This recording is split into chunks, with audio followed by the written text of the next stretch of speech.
I have a very simple question for you. What color are a zebra's stripes? Is this a horse-like thing that's white with black stripes, or a horse-like thing that's black with white stripes?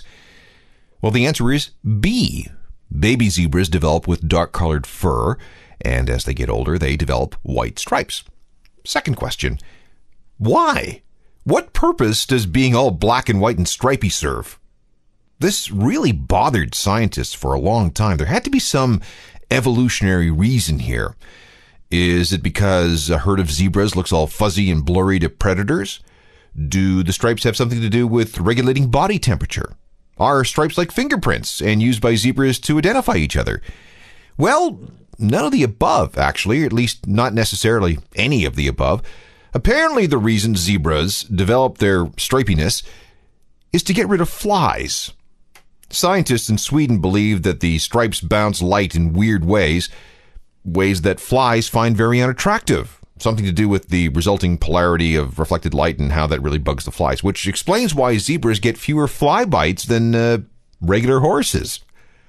So we've just learned two things. One, zebras should be considered black with white stripes. And two, flies hate to bite things with black and white stripes. Maybe you should remember that for when you're at the cottage this summer. So there's your zebra secret. Now, here are some rock secrets. This is The Secret History of Rock with Alan Cross.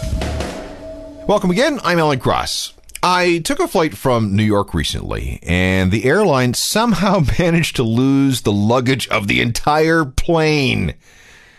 Nobody knew where the bags of 130 passengers had gone for nearly 2 hours. That's a pain, but it's not nearly as weird as some of the rock and roll road stories I have on this episode of The Secret History of Rock. We're also going to meet some very famous movie directors who got their start shooting music videos. We'll look at what went on in 1986, and I want to start with an email. It goes like this. Dear Secret History of Rock guy, I'm looking to build a comprehensive music collection, and I need to know what double albums, not single albums, not EPs, but double albums from the alternative world are absolutely essential.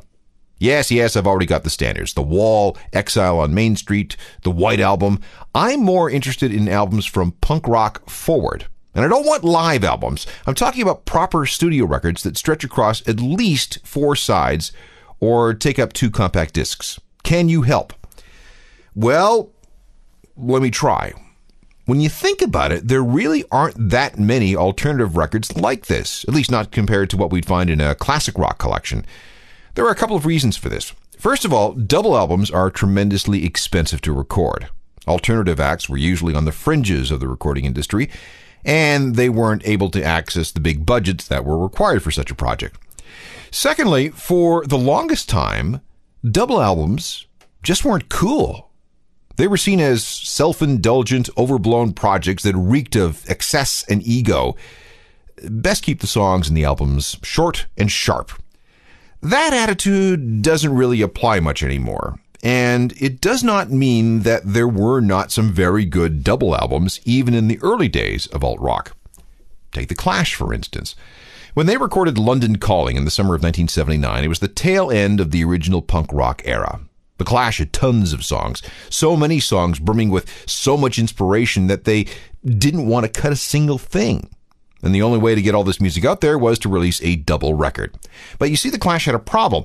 Like I said, the punks were against double albums. So rather than make it look like this was going to be some sort of self-indulgent cash grab, The Clash insisted that this double album would sell for the price of a single album. Now, as you might guess, their record company wasn't really keen on this whole idea. Putting out a double record meant more vinyl, more sleeves, more artwork. And The Clash hadn't exactly set the world on fire with their first 2 records. Yes, they were good, but the sales figures were kind of meh. And now they wanted to put out twice the music for half the price?